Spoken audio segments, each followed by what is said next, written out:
كل الكميه دي بنص كيلو لحمه؟ لا وبقي منها كمان. توفير، طعم، شكل، عزومات، كل حاجه دايسه معاكم. البتنجان من الحاجات المظلومه معانا جدا، فاحنا قررنا نعمله بطريقه جامده هتعجبكم جدا عشان ندخله معانا في صواني رمضان. كل سنه وانت طيب. قبل ما نبدا نسالكم ده اسمه ايه؟ اصل ليه اسماء كتير قوي. اجاوب انا. ايوه صح، هو بتنجان وبزنجان. ولا بزنجان ولا وفي برنجان وفي ولا حاجات كتير قوي. بتنجان واسود السوداني. سوداني اسود. اه طب ولو ابيض؟ كده اسمه الابيض. ما هو في بتنجان ابيض. وفي ناس بيقولوا بدنجان، بتقولوا عليه ايه؟ وبرنجان. احنا بنقول عليه بتنجان عادي. المهم هنجيب كميه حلوه، كميه على قد احتياجاتكم، سيبكم منه. ما حلوه يعني. هو ما حلوه ديت يعني على قد احتياجنا. هو ايه التعديلات الغريبه دي؟ لا بقول لك هنبدا كده انا على اخري. انت حره. اعذر من انظر. انتوا حرين. بصوا هنفجر. المهم اختيارها ازاي؟ بصوا انتوا حبايبنا. اول حاجه تبقى ناعمه تلمع ولونها كده زاهي، وما فيهاش حتت بني زي دي.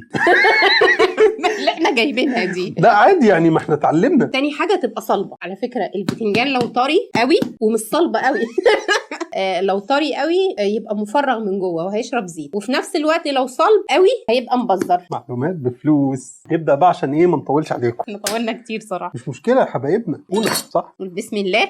هو انت مش كنت هتقشري؟ ما انا بقطع عشان اقشر لك واديك تقطع انت بقى، بساعدك. ماشي، هنقطع فوق وتحت. هنقشر جنب كده، هنقشر جنبين يعني، هنسيب خطين. واحدة واحدة. هنحلق لها قزع. نقطعها شرايح مش رفيعه قوي ومش تخينه قوي. هكذا البتنجان كمان بقى. وحجم التقطيع يعني حاولوا على قد ما تقدروا ان هو يبقى متساوي، وما يبقاش تخين قوي وما يبقاش رفيع قوي. كمير. طاسه هندهنها زيت، هننزل بشرايح البتنجان بتاعتنا. مش لازم تقلوا البتنجان في زيت كتير، عشان هو مهما حطيتوا له زيت هيفضل يشرب في زيت اكتر، واحنا عاوزينها على قد ما نقدر يبقى ما فيهاش زيت. اول ما نديله تشويحه ويتغير لونه كده هنقلبه على الناحيه الثانيه، هنخرجه وهو بالشكل ده. حمرنا كل الباذنجانات، شوحناه، حمرنا شوحنا اللي انتوا عاوزينه. معانا بقى قرنين فلفل رومي. تعملي ايه؟ قطعه اهو انجزنا بصلتين، واحده حمراء وواحده بيضاء زي بعض. معلش ايه ما تقطعها بايدك كمان. يلا اعملها زي ما اعملها في دماغي كده. قليل من الفلفل الاحمر الحامي، لو مش عاوزينه حامي حطوه بارد عادي. 1 توميتو ادي ضربه جامده.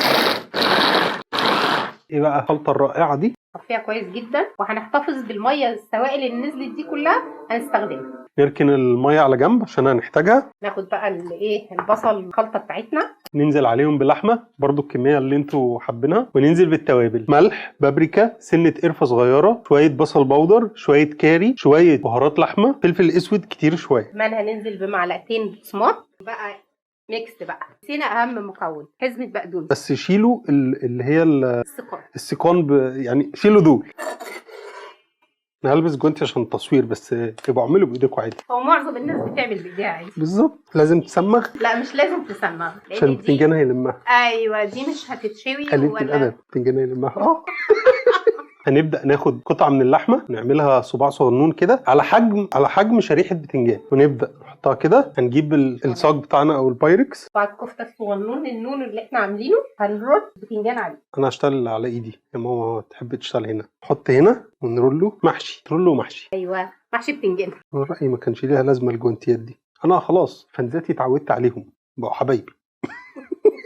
فنزاتي اغلى من حياتي بجد هتنبهروا. البتنجان اخد البرجر في حته تسعه. وتاني كتير عملوها بطرق مختلفه، بس الطريقه دي بجد مميزه. هي بالظبط الصينيه بتاخد ربع كيلو لحمه بجد، فحاجه مش مكلفه في نفس الوقت هتنبهروا. صح يا مؤمن؟ ماما هو انت بتقولي حاجه غلط. دخلنا على التثبيت. على فكره تعليمك. انا بثبت. ايه؟ انا بثبت. فاكره الحلقه اللي فاتت لما كنت بتثبتيهم هم نفسهم؟ والله العظيم انا كل حاجه بقولها ببقى قصدها، مش قصدي اضحك على حد. بنص كيلو لحمه عملنا ايه؟ نص كيلو لحمه، ولسه متبقي قطعه لحمه كبيره تعمل حوالي 4-5 صوابع، يعني حطوهم في صينيه لوحدهم. اللي طفل صغنن مثلا يعملوه له رغيف حواوشي. لحد كبير.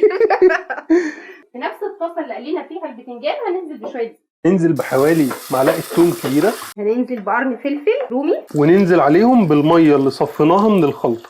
معلقتين صلصه، هننزل عليهم بعصير 2 طماطم، او لو عندكم صلصه مجمده انزلوا بنفس المقدار. للتتبيله هنحط معلقه كمون كبيره، ملح حسب الرغبه. كده الصلصه بتاعتنا هي خلصت. الكلام ده قدامكم بس. ايه ورا الكاميرا بقى ربنا اعلم. بيزيد اكتر. اقسموا كميه الصلصه طبعا على ايه، على الصينيتين. لو عاملين صينيه واحده برضو قللوا كميه الصلصه يعني. هندخلها في فرن في الرف الوسط على 200 درجه، واول ما تنشف وتوصل للشكل ده هنحط عليها موتزاريلا وندخلها تحت الشوايه لغايه ما وشها يتحمر. يلا ندوق. ايه ده بتعملي ايه؟ انا بدوق بشوكه. ما انت عايز تدوق بايه؟ دوق بدي. بسم الله. حلوه جدا جدا مع طبق رز ابيض وطبق سلطه وطبق مخلل لفت. فعلا البتنجان مش موجود. لا جميل جدا جدا جدا. هو موجود ومش موجود. هو موجود وجميل جدا. جميله قوي. انا حاسس احساس ذوبان غريب في البق. البتنجان دايب، الكفته جوسي كده جواها وشاربه من الصوص والصوص الطماطم. انا شايفاها بجد بجد قمر. وجبه حلوه موفره، بتعمل كميه كبيره جدا من اقل حاجه صراحه. وصراحه مش مكلفه جامد خالص خالص، يعني حاجه باللحمه وفي نفس الوقت مش مكلفه وطعمها فخم. وخصوصا سهله جدا جدا جدا لاي حد يقدر يعملها.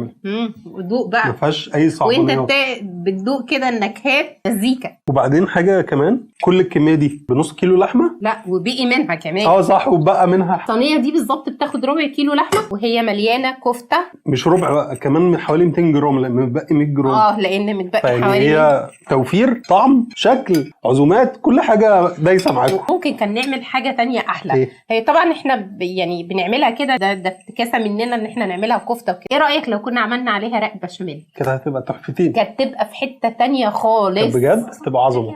كانت هتبقى عظمه. هي صراحه تحفه. بس احنا عايزين نعمل حاجه سهله سريعه. عزومات رمضان جايه وهتحتاجوا تعملوا حاجات كتير وشكلها حلو وفي نفس الوقت منجزه. ومش عايزين نضيع وقت رمضان في اكلات كتيره بقى صح. وكده. بس اللي يقدر يعمل بشاميل الصراحه هتاخدها كمان هينقلها في حته تانية خالص. جامده وبالهنا والشفا. وهتعجبكم جدا. كل سنه وانتم طيبين ودمتم سالمين.